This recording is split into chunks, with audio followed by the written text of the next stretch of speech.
আসসালামু আলাইকুম দর্শক, মানবতার চোখে দেখুন পেজ থেকে আমি আছি মোহাম্মদ রনি শেখ। তো আমার পিছনে যে বাড়িটি দেখতে পাচ্ছেন এটা আমার এক দাদির বাড়ি। তো চলুন আমরা দেখে আসি যে দাদি এখন কি করতেছে। এই ঘূর্ণিঝড় রেমালে 26 এবং 27 তারিখে যে ঘূর্ণিঝড় হয়েছিল, তো আমরা দেখি আমাদের সেই দাদি এখন কি অবস্থায় রয়েছে। চলুন দেখে আসি।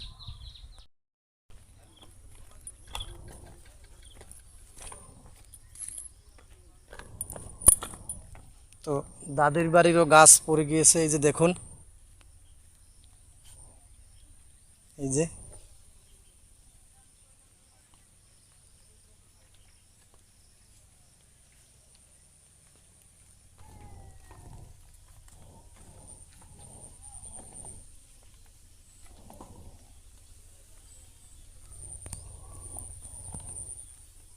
দাদির এই ঘরে থাকে, তার ছেলেও থাকে একটি। ঘরের অবস্থাও ভালো না। ও দাদি, ওই যে দেখুন আমার দাদি আছে ওই। হুম,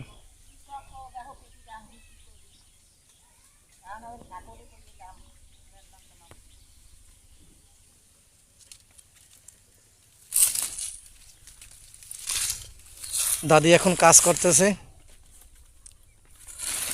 আসসালামু আলাইকুম, কেমন আছেন? তা ঘূর্ণিঝড় রেমাল তো গেল, তা রেমালে কেমন কি আছেন ঝড়ের পর? ওই আল্লাহ যেরকম ভাবে রাখছে সেরকম ভাবে আসি, ওই টিন কখন ধরি রাখি ওই ঘরে বিতেছিলাম। আসলে ঘরের অবস্থাও বেশি সুবিধা না, এই যে দেখুন। আর বাড়ির ভিতরে তো পানি, সব গেছে। গাছও পড়ছে নাকি? হ্যাঁ, আচ্ছা, একটু কাটি কুটি দেখো না। তা ঝড়ের দিন কই আছিলেন? ওই ওই টিন ধরেছিলাম, ওই টিন দিয়ে ভাড়া দেয়া। মানে টিন ধরিয়া ছিলেন? হ্যাঁ, ওই ও, দুজন টিন উঠে গেছে। তো ঝড় তো এরকম ঝড় কি দেখছেন আপনি আগে পিছে কোনো সময়? হ্যাঁ, কোনোদিন দেখিনি। মানে এই সর্বপ্রথম দেখছেন এত লম্বা ঝড়? এরম লম্বা ঝড় আমার জীবনে দেখিনি। আচ্ছা আচ্ছা। তা ঝড়ে গাছও তো পড়ছে দেখলাম ওই সামনে। সামনে গাছ পড়ছে, এদিক পড়ছে, ওই গাড়ি দেখো দুটো পড়ছে। তো এই পোতাটা কিসের? এটা আমার। ও, এইটা আপনার পোতা? হ্যাঁ। মানে আপনার ঘরই নেই এখন? না, ওই যে থাকি ওই বারান্দা। ও আচ্ছা, আপনি থাকেন হয়েছে ওই আপনার ছোট ছেলের, ওই সাইজে ছিল ওই সাইজে ছেলের বারান্দায়? হ্যাঁ, এই বারান্দায় থাকতাম, সে পড়ে গেছে। পড়ে গেছে? ও, তো সে বারান্দারও তো অবস্থা খারাপ। ওগো বারান্দাও ভালো না। ও হ্যাঁ, তা তো দেখলেই বোঝা যায়। ওই যে এই বারান্দায় থাকতাম, যা পড়িয়ে গেছে, সেই মাটি ডুক্কা হাইয়ে নিলাম। তো দাদি খুব কষ্টে আছে। ওই রাম দিকুয়ান যা ওই চালের কথা দিই। ওই দেখেন ওই তার বাহিরে যে চুলা চুলা ওই শুরু তাল পাতা দিয়ে ঢেকে রাখছে। ওই এনেছি রাম দিই, এই কেবল রাম দিয়ে দিয়েছি।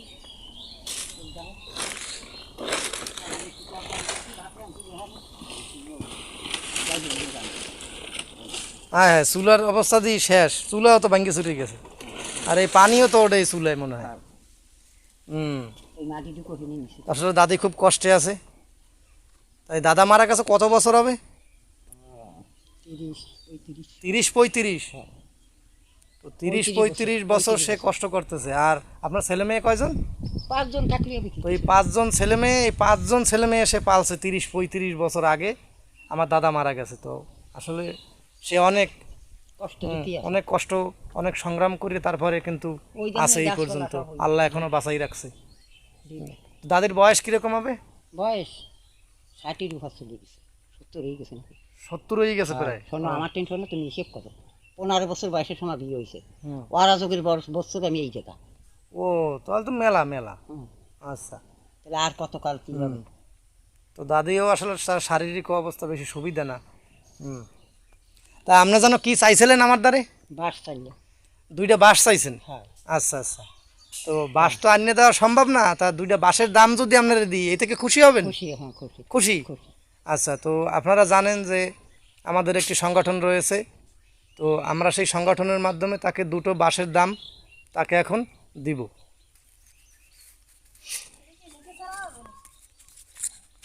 তো এই যে তার 2টা বাঁশের দাম 3-600, আর 100 টাকা গাড়ি ভাড়া, তাহলে 700 টাকা আপনার আশা করি হয়ে যাবে। তো আপনি কি খুশি হয়েছেন? হ্যাঁ, খুশি হয়েছি। হুম, খুশি তো আমাকে সংগঠনের নামে একটু দোয়া করে দেন, সংগঠনের লোকজনের।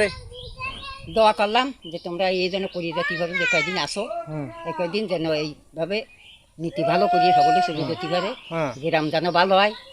আজ বাদে কাল মরিয়ে যাব, সবাই ভালো বানাবার চেষ্টা করিও, যে খারাপ আছে সেও ভালো, মাসির লাগে চললেই ভালো হয়ে যায়। আচ্ছা আচ্ছা। হুম। হুম। যাই হোক, তো আমরাও দোয়া করি আপনারা আল্লাহ সুস্থ রাখুক, আর আপনিও আমাদের সংগঠনের সবার জন্য, আমার জন্য। যদি কোনো জায়গায় যা লাগে সেও বলাইও যাবো। আল্লাহ আমার শরীর ভালো রাখছে, হ্যাঁ। আটিয়েছে লেখাতে পারি না, এরকম বয়সে কেউ আটিয়েছে লেখায় না। হ্যাঁ, তা তো অবশ্যই। এখনো আসলে- কামড়িয়ে খাই, এই কামড়িয়ে খাইয়া এই তো আমাদের এই দাদি কিন্তু খুব ভালো লোক, তো আমরা ছোটকাল থেকে তাকে চিনি। তো আসলে দাদি অনেক কষ্ট করছে জীবনে, বলেন তো, এখনো কষ্ট করে। 5টা 6টা মাই ফোলা, সেই নিয়ে 30-35 বছর হয়েছে আমার দাদা মারা গেছে। তো সেইভাবে আসলে সে আছে। বহু কষ্ট করছে জীবনে। তো আপনারা যারা এই ভিডিওটি দেখছেন অবশ্যই তার জন্য দোয়া করবেন, হ্যাঁ। আল্লাহ যেন তাকে সুস্থ রাখে। হ্যাঁ। হুম। এইভাবে যেন খাইয়ে মরিয়ে যেতে পারি। হ্যাঁ, যাই হোক, তো তাইলে ওই দেখেন ওই কুটি চাইয়ে সেই আনছি। এই যে দেখুন আমার দাদি এখানে একটু ঘর উঠাবে, তো আমাদের সংগঠন তো ছোট, সেই কারণে আমরা ওই যে দেশে মমি, বেশি কিছু করতে পারলাম না। এটা জাহাঙ্গীর, উঠে দেশে আলেপ, আর একটা দেশে এটা আচ্ছা। ওই ফতেমা, ওই খুঁটিতে দেশে ফতেমা, আর একটা ফতেমা দেশে এই ওই তার এই গড্ডুক উঠেছি। আর কি আর মধ্যে থাকতে পারিনি। আচ্ছা দাদি, তাইলে ভালো থাকবেন। হ্যাঁ, ভালো চাই, আর হ্যাঁ? দোয়া করি যেন গ্রামে যে কয়জন খারাপ লোক আছে সেও যেন ভালো হয়ে যায়। আচ্ছা, দোয়া করেন সবার জন্য। হ্যাঁ। ভালো হয়ে তোমার বসতে দেবো দাদু। না, বসতে দেওয়া লাগবে না, যে অবস্থা বাড়ির ভিতরে কাদা পানি।